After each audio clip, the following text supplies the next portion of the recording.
With the NBA season now in full swing and the 2023 NBA Draft just 8 months away, the time has come to create the first installment of the BucketMedia 2023 NBA Mock Draft. This is going to be a very interesting draft, with many top prospects already starting to play games, and this year being potentially the first ever draft where 3 professional prospects can go in the top 3. There's a lot to get into.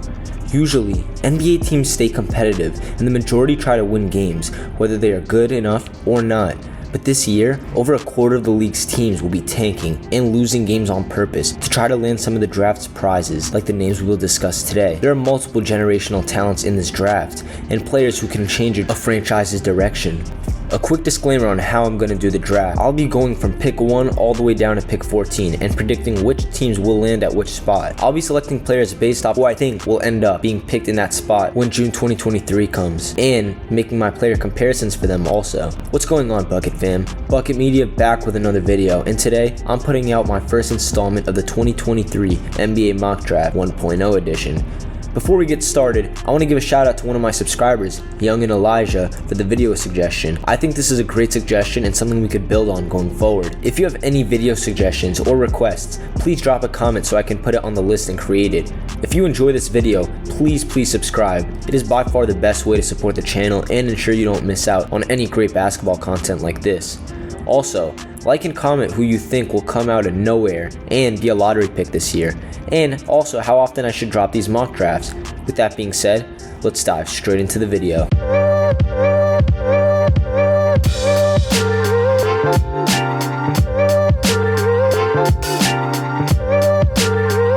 With the first pick, I have the Oklahoma City Thunder taking none other than Victor Wembanyama. As we all know and have talked about before, Victor is the prize of the draft, the guy who teams will salivate over. Victor is a one-of-one and a one-of-a-kind player who has game-changing size, length, and mobility.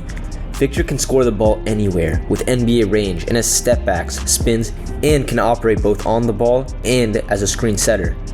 Victor also has an extremely advanced post-up arsenal with many moves and doesn't need much vertical to get off the ground for lobs or dunks, and really has no weaknesses offensively.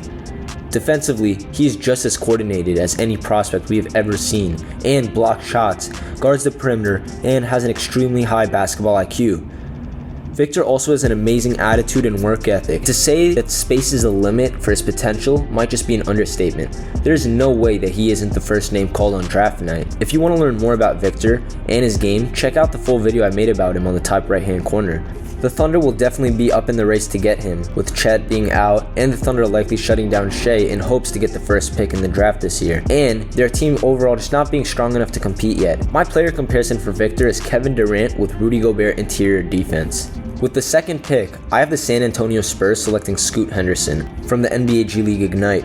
Scoot broke out last year as one of Ignite's best players while being only 17. If he was in any other draft class, he would probably have been the number 1 pick. Although Scoot is only 6'2", he's a tremendous athlete who can get off the ground quick and dunk on anybody. Scoot has a great handle which he uses to get past his defenders or create separation for different shots. His specialty shooting-wise is his mid-range pull-up jump shot, but Scoot is also a good 3-point shooter and floor general who plays with amazing pace. Henderson is a dog on the defensive end and plays relentlessly. With the Spurs recently trading DeJounte Murray and waiving Josh Primo, they clearly are looking to blow this thing up. And I don't see any way that the Spurs win over 25 games this year. And if they land Scoot, he is more than an amazing consolation prize to build around if they can't land Wembanyama and fill that open lead guard spot that they need. My player comparisons for Scoot is a prime Derrick Rose and Russell Westbrook. With the 3rd overall pick in the draft, I have the Houston Rockets selecting Amen Thompson from Overtime Elite. Amen took a unique path, like Scoot, and skipped his senior year to take a salary and prepare for the draft. Amen may very well be the best athlete in the entire draft. Standing at 6'7", he's like a pogo stick and rises for dunks and lobs with ease. Amen is also a great playmaker at his size and can actually run an offense if needed. He has an extremely high basketball IQ and has made exponential improvements on his shooting in just a year. but what really gets me excited about him is his defensive abilities. Amen has an extremely rare ability to block shots while jumping vertically without needing to take any extra step, but also is very quick to read passing lanes and go for easy steals. Amen, just like Asar, also might be the best perimeter defender in the draft and can stay in front of anybody. I love his potential, and over the course of just a few months, he really separated himself from his twin brother, Asar, who I thought might have been better than him. Besides for potential, I don't think there is a better fit in the whole draft than Amen to the Rockets, due to their weaknesses at the small forward spot. Plus, Houston loves to play in the transition, which is where Thompson is at his best. My player comparisons are Jalen Green with a higher IQ but less ball handling, and Zach LaVine with more defense. With the 4th pick, I have the Indiana Pacers selecting Nick Smith Jr. from the University of Arkansas.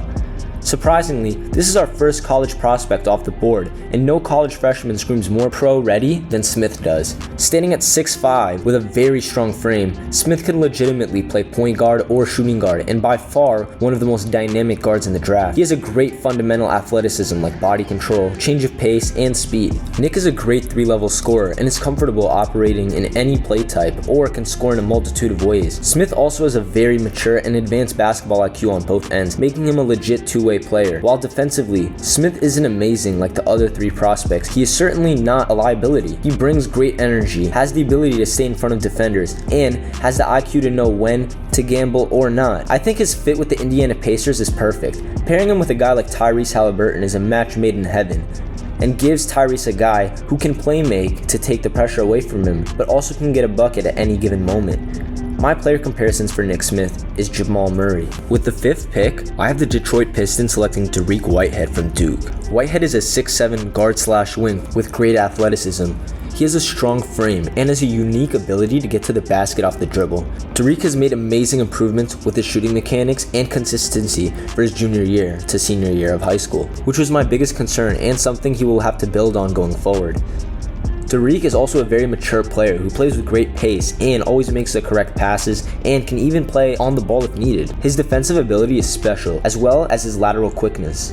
I wouldn't call Dariq a project player because he has a pretty established and polished game, but definitely has more room to grow, which makes him very intriguing. Whitehead can fill in perfectly with a team like the Pistons, who has their backcourt set and would need a little help at that forward spot. My player comparison for Dariq Whitehead is RJ Barrett. With the 6th pick, I have the Utah Jazz selecting Asar Thompson from the Overtime Elite. Being the twin brother of Amen, I often couldn't tell the differences in their game last year, and although I feel he's not as good as Amen, Asar definitely has some green areas in his game.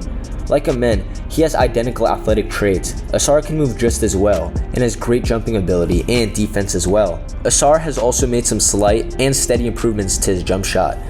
Asar is able to get to the basket off the dribble with his explosiveness and rise for dunks. He also has the unique shot blocking ability Amen has that allows him to block any type of shot vertically, which is very rare for his size. I think Asar still has a lot of potential to be the cornerstone of a franchise, but will have to continue to build on his shot and his skills more. I also would like to see Asar become more of an initiator and have the ability to play consistently with the ball in his hands. If the Jazz end up taking him, he will have the chance to do that, with the Utah Jazz rebuild being a multi-year one, and for many bad seasons going forward. Asar will get the in-game reps and be able to be the best player on the team from day one. My player comparisons for Asar, like Amen, are Jalen Green with a higher IQ and less ball handling ability, and Zach LaVine with more defense. With the 7th pick, I have the Orlando Magic selecting Cam Whitmore from Villanova University. Even though Whitmore will miss the early part of his college season due to injury, he already has a pro body, standing at a very strong and muscular 6'6", 230 pounds with big-time explosiveness and athleticism. Cam is the most aggressive player in the draft and gets downhill no matter who is there to finish for dunks or different layups while creating contact with a strong frame. He also has a very high motor and brings energy on every play, doing the little things. Originally, Cam got most of his points by playing without the ball, which is rare for that young of a player, but he has enhanced his ability to shoot and handle the ball. Cam is a great defender and showed it with his time at Team USA. He can stay in front of anybody. He is a great player that has a high floor but also a high ceiling at the same time. He can fit in with the Magic instantly due to their weaknesses at that 2 spot, and can provide energy and a scoring ability with or without the ball. My player comparison for Cam is a better Keldon Johnson. With the 8th pick, I have the Sacramento Kings selecting Brandon Miller from the University of Alabama. Miller is 6'9" with real guard skills. Although he is not a tremendous athlete or has elite quickness, Miller has the ability to score in a multitude of ways. Miller is a great isolation scorer and has a great 3-point shot, pull-up mid-ranges, and can finish at the basket in a multitude of ways. He's very, very versatile and can play 2 through 4 at the next level. Miller is also a good defender, both on the perimeter and in the paint. What makes Miller very exciting is his performances against overseas competition with Alabama over the summer, where he averaged 22 points a game and showed he was able to score at the college level. The 2 concerns with Brandon are his frame and efficiency. While he has great mechanics and has shown that he can hit shots, he often does at an inefficient rate. But for a team like the Kings, if they can have a chance at drafting him, they need to go for it. The high risk, high reward prize can either be a legit 20 point per game scorer in the NBA or unable to contribute anything to an NBA team. My player comparison for Brandon Miller is Paul George without the athleticism. With the 9th pick, I have the Charlotte Hornets selecting G.G. Jackson from South Carolina University. Jackson was supposed to be a senior this year and was ranked as the #1 player in the country, but opted to forego his senior season and enroll at South Carolina a year early due to his eligibility for this upcoming NBA draft. GG moves amazingly well for his size, being 6'9" with a 210-pound frame, and has tremendous mobility. He's able to get back on defense quicker than anybody on the board. Jackson has a soft touch in the paint and can finish lightly, but also hammer home lobs and dunks ferociously. While shooting and ball handling are not his best strengths, he's shown some potential of those skills during his time at the EYBL. GG also showed he was able to grab rebounds and push it up occasionally and break defenders down to get to the basket for dunks with ease.